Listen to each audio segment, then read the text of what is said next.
Hey guys, my name is Mike Carleo, and this is my third installment of my Arpeggio series. And today, I'm going to be speaking about the Augmented Triad. Now, an Augmented Triad is just a triad that uses the major third interval. So it's going to go up a major third from the root, and then a major third up from the third. So it'd be 1, 3, 5, but only in major thirds. Now, you can also look at it as a major triad with a raised fifth. So for instance, if you're in C major, it would be C, E, and G sharp instead of G.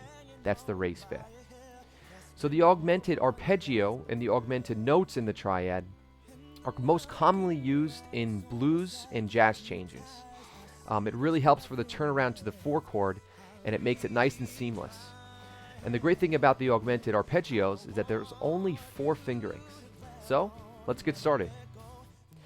The 4 fingerings for the augmented arpeggio will be exactly the same on all parts of the triad, because of the constant use of the major third. So we're going to find out our notes first, and then we're going to move right to the fingering. So we're going to practice this in A major. So our root is obviously going to be A. Then a major third up from A will be C sharp. And then a major third up from C sharp is going to be our E sharp. So the reason why we use E sharp instead of the enharmonic tone F is because the correct spelling in A major is E sharp. So I don't want to confuse anybody, but whatever you think of inside is important, but just so for teaching purposes or for explaining it to anybody, E sharp is the correct spelling.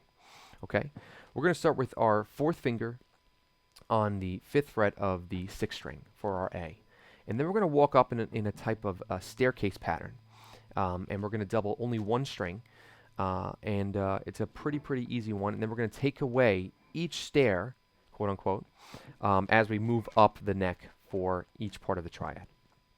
Okay, so we're going to do A on the 5th fret of the 6th. Then we're going to move to the C sharp with our 3rd finger on the A string.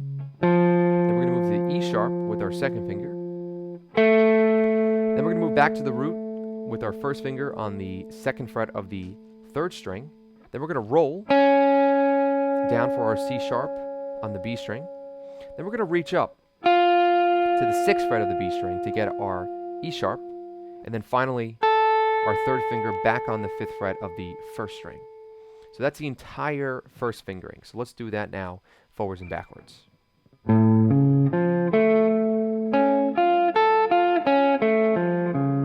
Oops, almost had a brain fart. One more time.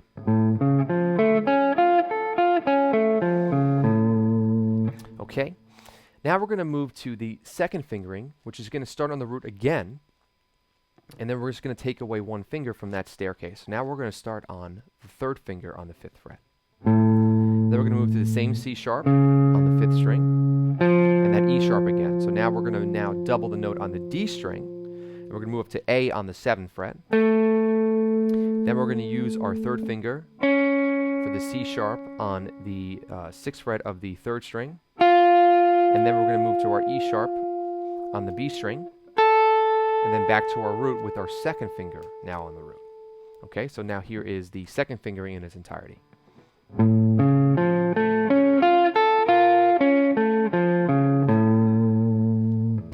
Okay, as you notice, we're going to start getting our hands a little higher, and now we're going to move to our 2nd finger starting on the root, and then we're going to double the note on the A string. So 2nd finger on A, 1st finger on the C sharp.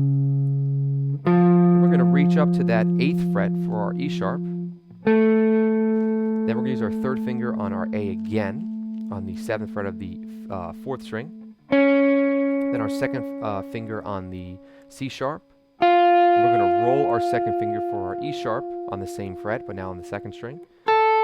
Then we use our 1st finger on the root, and then we're going to reach up for that extra 3rd for our C sharp on that 9th fret. Okay? So now here is the 3rd fingering in its entirety.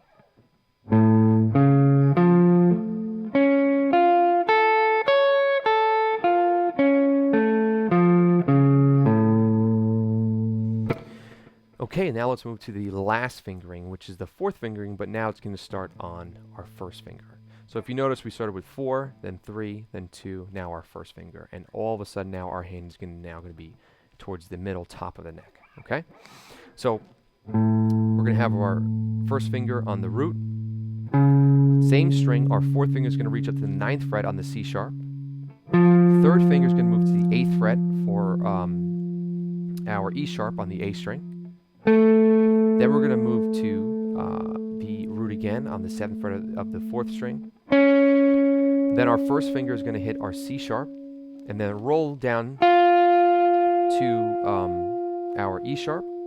Then we're going to reach our pinky to the 10th fret of the B string, which is hit our root again, and then our third on top, our C sharp on the 9th fret of the first string. So now here is the last fingering in its entirety.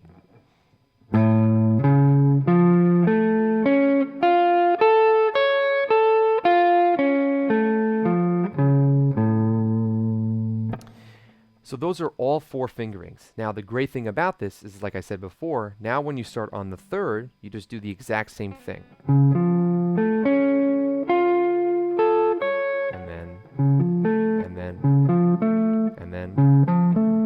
then you start on the 5th again. And do the same exact thing. So that's the great beauty about the augmented triad, and what you'll soon to know about the diminished triad, that all the fingerings will be the same on each part of the triad.